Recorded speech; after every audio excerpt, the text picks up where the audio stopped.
வல்வினை போம் அன்னை வயிற்றில் பிறந்த தொல்லை போம் போகா துயரம் போம் நல்ல குணமதிகர்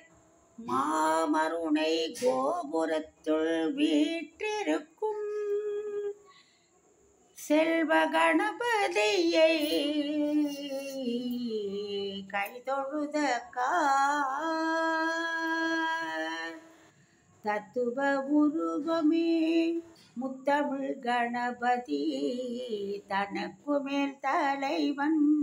இல்லாத அருள்நிதி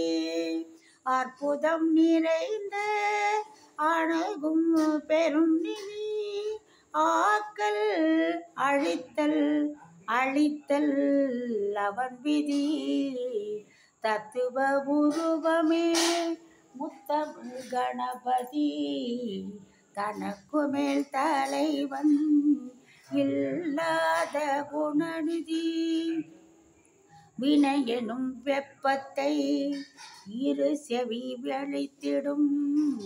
வேண்டிய யாவையும் தாழ்மலர் தந்திடும் உமையவள் சக்தியே இடப்புறம் ஒளிர்விடும் ஓமெனும் பிரணவம்